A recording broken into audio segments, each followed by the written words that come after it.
That's a familiar sound. An emergency vehicle headed down the road to save property or maybe even save lives. Have you ever been curious enough to want to take a tour and maybe find out what's on board?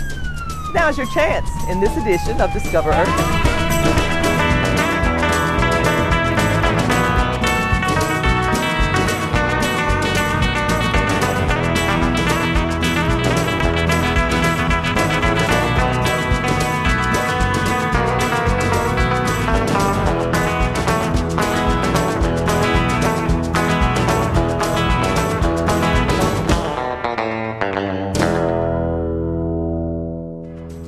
I'm here at Fire Station 2 to talk to Assistant Fire Chief Rusty Wilson about all the different kinds of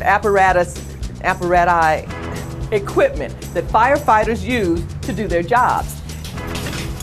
And maybe I'll get to be an honorary firefighter for the day. A girl can dream, can't she? Hi, Chief. Oh, hi, Kathy. In order to make sure that I'm not confused about some of these things, I understand that there's a difference between a fire truck and a fire engine. Can you explain what those are? The fire truck is always identified by that big aerial ladder that's up there. Okay. So we call that the fire truck. The fire truck is equipped with more firefighting tools, such as for rescue with a full complement of ladders. So we have ground ladders in addition to that aerial ladder. Okay. And then forcible entry tools and that sort of thing. Okay. Now the pumper or engine is used for just that, pumping water to the fire. So you see the hand lines that are spraying. Well, those are being supplied by water that's being pumped by the pumper. That fire pumper or engine may also be pumping water to this truck. Let's say we're fighting a very large fire and we're just not able to control that fire with hand lines. So what we may do is actually set the aerial truck, have the ladder raised, and have the engine pumping to this truck, which then would create a water tower that we would be able to spray water, say, from above the roof line of a building or a structure. I'm on the engine. Maybe I am going to get to be an honorary firefighter for the day.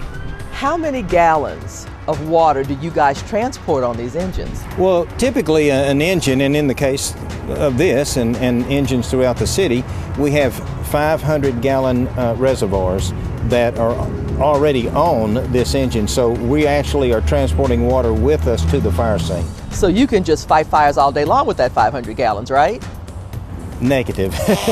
We would not be able to do that. We would not be able to do that at all. That does sound like a lot, and if it's a smaller car fire or something like that, that's great. If it's a structure fire, we may use that to hit the seat of the fire before the fire has a chance to grow beyond what we call a room and contents fire and develop into a larger fire by getting into the structure itself. But that's about as far as we're going to be able to take it with just tank water. Okay.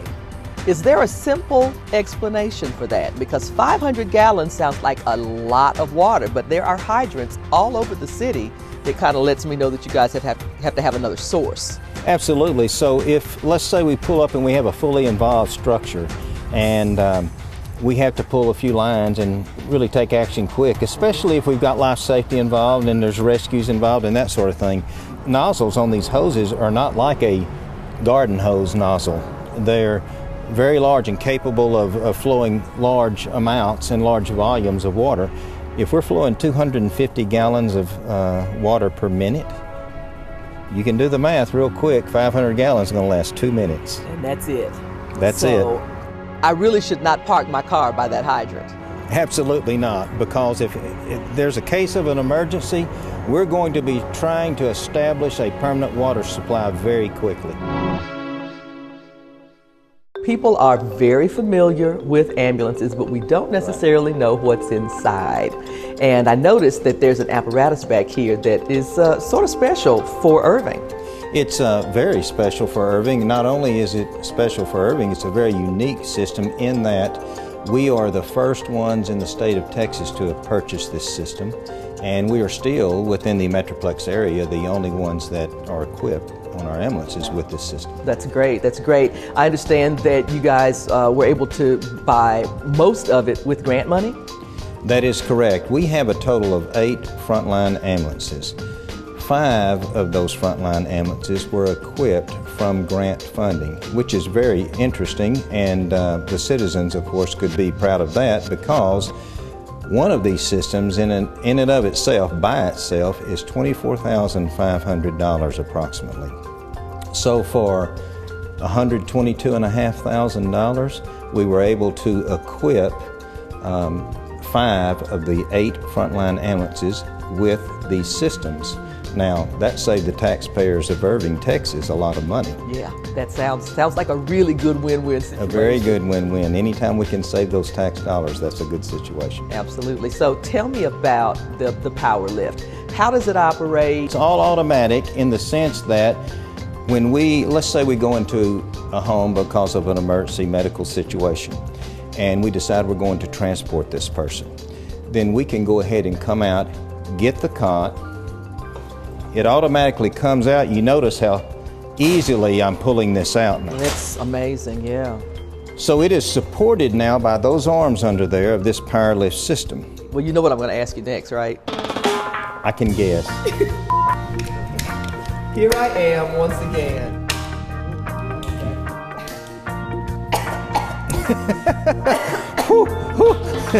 I'm ill.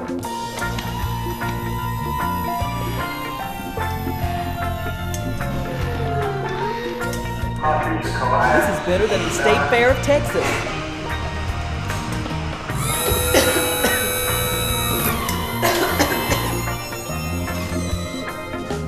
Bye, Mom.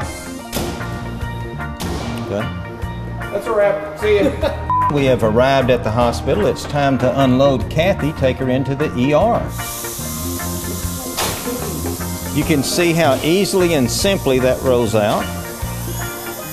Supported by the lift. Now we're using our lift system on the stretcher itself to put the wheels down and prepare to roll you into our ER. And there you go. I am cured. Whatever it is that's failing me. Just arriving at the hospital cured you. That's it.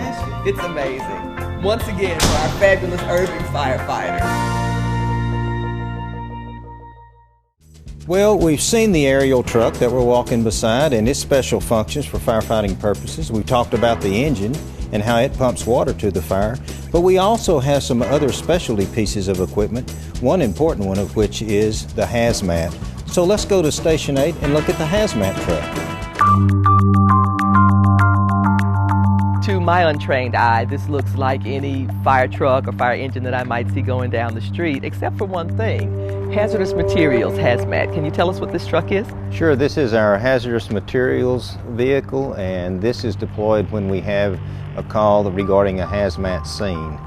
So we will deploy this along with the Truck 8 and Engine 8. The members of the department that are here at this station and housed with this piece of equipment are highly trained, and they're trained in the technical use of this equipment. They've gone to school for this, and they also have continuing education that's required for them to stay up on this. So we have some of the best, latest equipment on this apparatus, and we have the ability to deal with those scenes. Can you describe the kinds of situations that you would react to? Sure, it may be something as routine as a tanker rolled over on the highway where there's a fuel spill. It may be a chemical spill. There may be some kind of violation of the integrity of a chemical tank that releases a vapor cloud or releases a plume.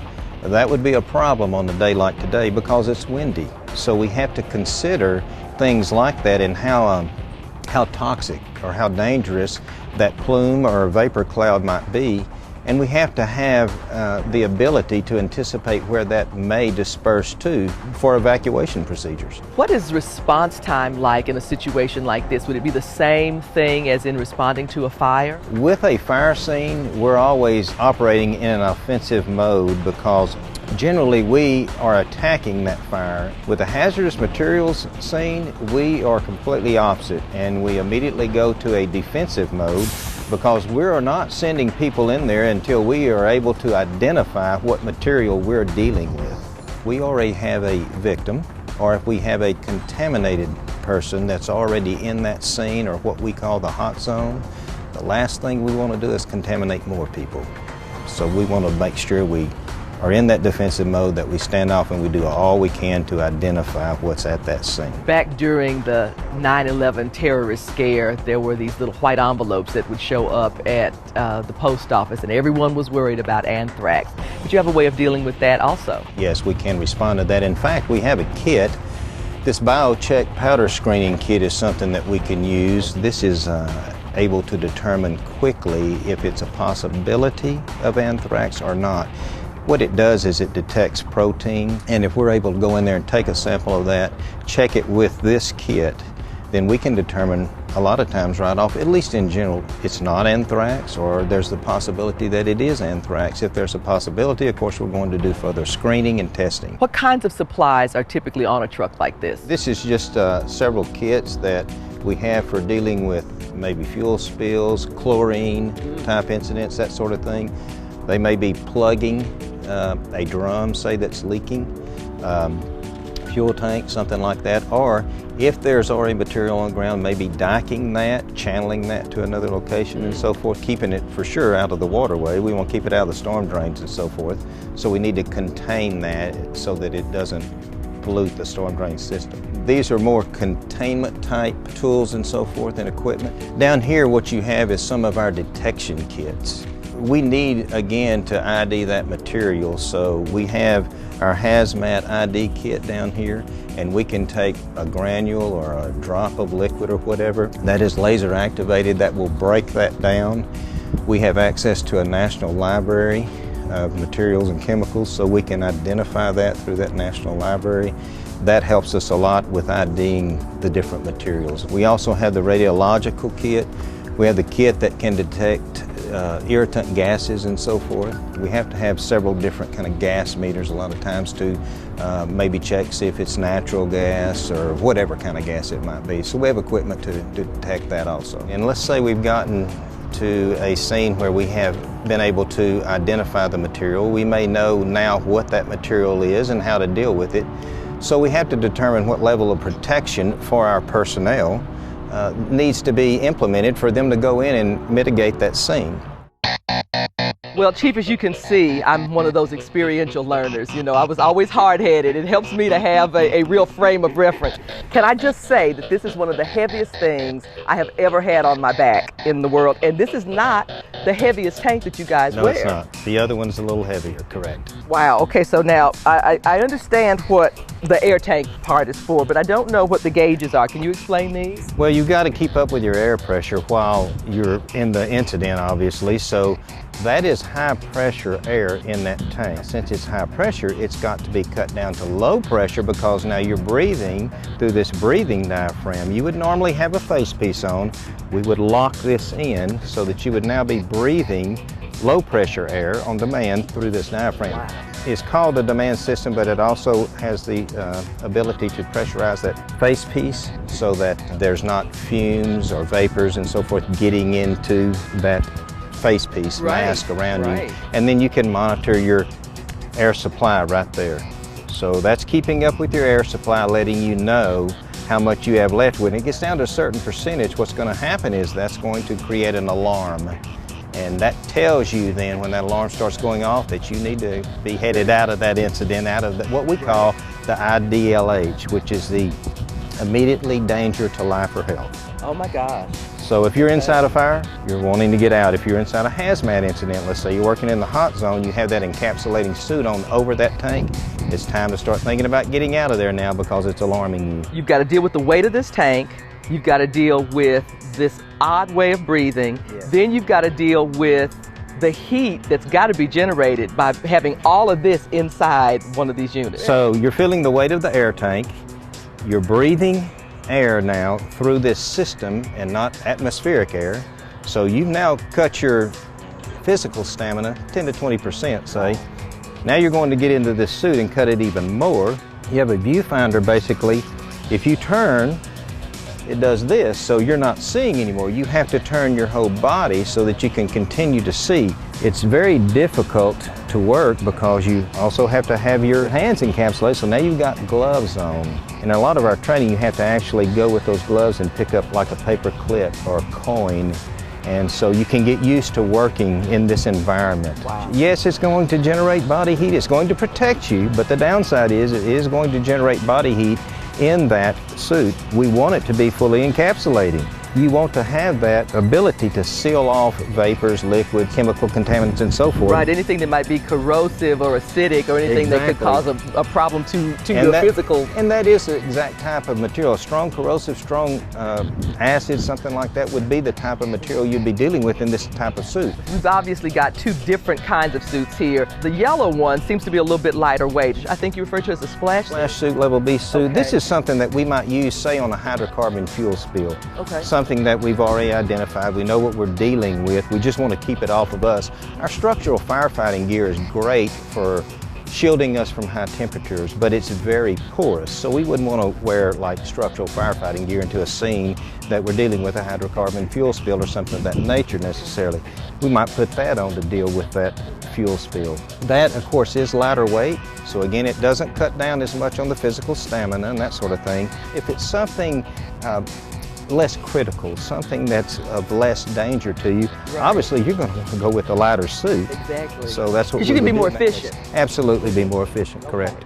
All right, so I'm going to ask the million-dollar question here. Okay. Can I put this on? Absolutely. I must be crazy. You wouldn't want to try to put this suit on by yourself. We're going to solicit the help of some of our fellow Hazmat team members here to help get you in that suit, because it is definitely not a one-man operation. So if you'll have a seat there, Okay. we'll help you out.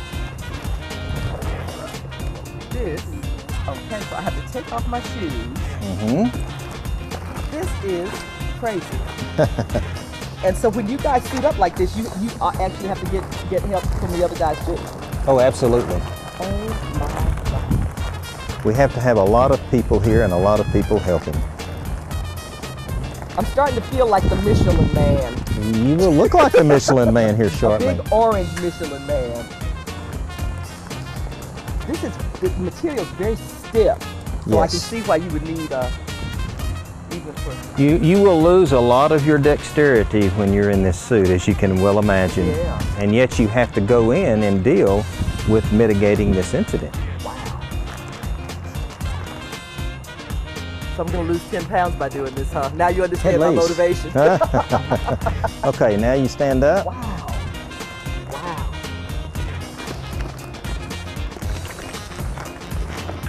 Now the part that you will not have is the face piece. So we're not going to zip the suit up all the way. We'll allow you to breathe, Kathy. So when we get it on you, we'll go ahead and let it envelop you and so forth. And you will be encapsulated along with your air tank, but you will not be actually breathing the air because you won't have the face piece on. I think that's probably a good idea. Probably a good idea.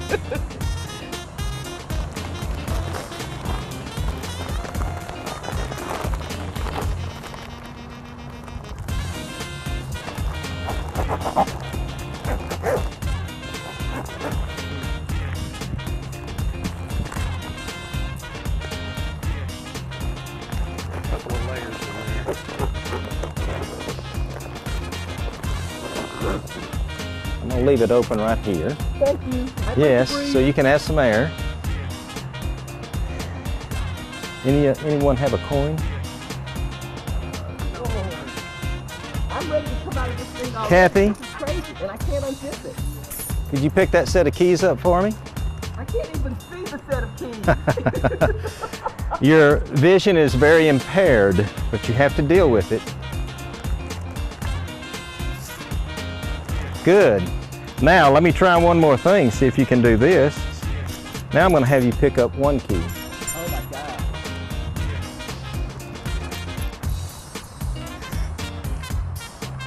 Very good, you got it. Did you get it? See, you didn't know. Am I But hired? yes, you did get it. You're hired. Can I get out of this? Are you ready to get out? Okay. All right, I have done some crazy stuff on television, but this is nuts. All right, ladies, it's been great. Kathy, knowing you, Kathy. Hey, can I have your Stop. car if something happens? Lean back I'll just a show you little. afterwards. Just squat down. Take Okay. the slack out of the rope. Now that's going to make you want to go. Stick your head out until I'm on the rope. All right, let go of the rope. Kinda. Okay. Start just stepping back. Come out, put your feet on the wall. Put your feet up. There you go, you got it. On rope. On rope. Good job. I don't want to let go of my hands. You can. Seriously? Walk down. Can I go down here? Walk with your feet. Okay. All righty. Hey. Real slow, gentlemen. Thank you so much. All right. And this part I'm gonna comes. help get this off of you because that I know is heavy. This part comes after the scrub down. After you've gone through. Oh, the you hot zone have to and go the through warm all the zone. decontamination procedure, and you're only coming out of this. You're only coming out of this suit gradually as you're getting decontaminated. Wow. That You is wouldn't really want to stay in something. that very long. You were only in that for a couple of minutes, but you wouldn't want to stay in it very long, and yet we have to many times. So it took a whole team of guys to get me both into and out of the level A suit. Right. Thanks, guys. We appreciate it. And Chief, next time I ask, tell me to put on the smaller, the easier suit. Much lighter, and you will retain a lot of that dexterity if you stay in that suit rather than the big one. It was fun. Thank you very much. Chief, everybody who drives along the roads is accustomed to seeing the emergency vehicles. But I understand that the fire department has invested in other types of vehicles to help you become even more efficient. That's correct. We do have our alternative support apparatus, or what we call our ASAP vehicle, that is housed out by Campion Trails, and its specialty is responding on particularly the park trails and so forth. But of course, there's an array of other uses for it too, parades and such. We even have one, Kathy, that responds on the water. Oh, Fireboat really? 8. We got to go check that out. Yes, let's go check it out.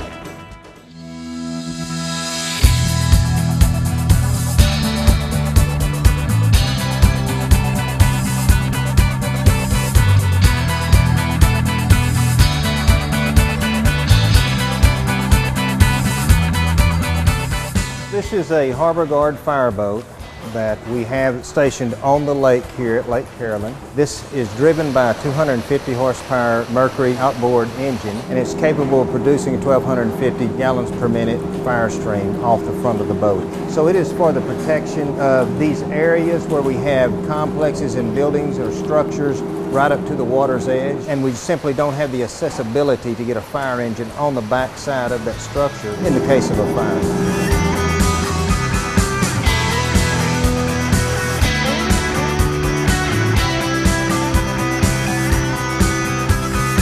Oh, if we have an emergency on the lake, or we have an emergency around the lake, on the shoreline of the lake, they're able to come down here, access the boat, deploy it from this slip, and get on the lake within a matter of minutes. And of course, if it's a fire, then they're able to create that fire stream.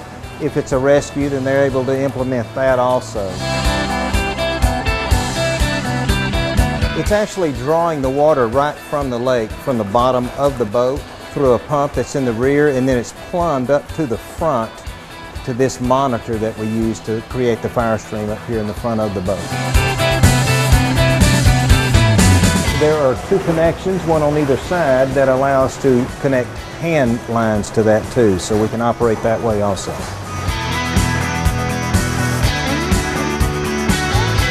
These are side platforms that are deployable. On each side, there's another platform on the other side, identical to this. We have a cabling system with electric winches that allow those to be deployed. They come down then to the water level. So if we're in, say, a situation where we're having to do a rescue on the lake or something like that, then it provides accessibility to the water for that rescue. This boat had to be really adapted for our situation, and with some of the specifications that I put in for this boat, the manufacturer had to do some little tricks that they had never done before. This is a 24-foot boat, so it's small enough to be used on this lake, and yet it's big enough that it has the equipment on to create a fire stream. Also, you've got to remember, here in Las Colinas, we have the canals going up behind the buildings and so forth over here. That canopy actually has a way to raise and lower. We can raise it and have plenty of headroom if we're doing operations out on the open water of the lake. But if we're going into the canals up under the bridges, we had to have a way for that to collapse and go underneath the bridges. So that's a collapsible type canopy. It telescopes up and down.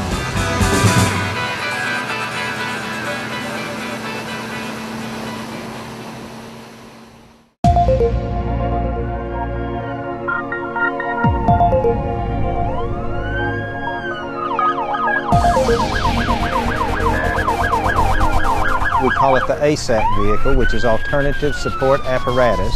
This is our all-terrain ambulance that we use out here in cases such as the Campion trails and places that we need access to, where there is limited access. It works great for out here at the trails because if we have an incident down on the trails, we're able to get to the patient. It's outfitted in such a way that when we have personnel staff it, they will transfer their medical kits over so that they have their meds and so forth to use. There is a full-size patient stretcher in the back of this ambulance, the same size stretcher that we would have in our regular ambulances that are on the roads of Irving. But we're able to go ahead and package the patient, load the patient on that stretcher, and from there load them into the back of this ambulance, and as I said, be able to get them out of a limited access area to a place that's more accessible for one of our regular ambulances. And it's a very specialized piece of equipment. Some of the features that we have on it, of course, is the emergency lighting feature, so we do have emergency lights on it. We also have scene light capabilities here, so we can flood the scene if we're working on a patient, say on the side of a trail, then we can light up the scene wherever we're working the patient. This is the inside of the vehicle. Not a lot of room other than just for the driver and one passenger. You could even be communicating back and forth with the attendants that are tending to the patient in the back of the vehicle. It's always a good idea with an all-terrain vehicle to have that winch on the front, because if they're going in all-terrain, there's a possibility they could get stuck too. Might be a little compromised and stuck back on the trail or something like that, or if we were high center on some kind of obstacle, we'd be able to access the winch to help us out.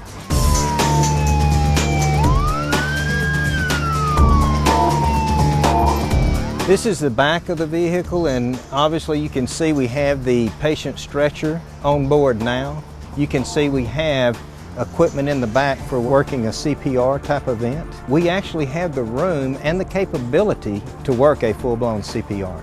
People of Irving should know that use the Campion trails that there's trail markers down there. If they were to need to call 911, give us a trail marker, give us a location, and we'll get there pretty quick. And we can get there, of course, then quickly with this vehicle and start working any kind of an event that we might have.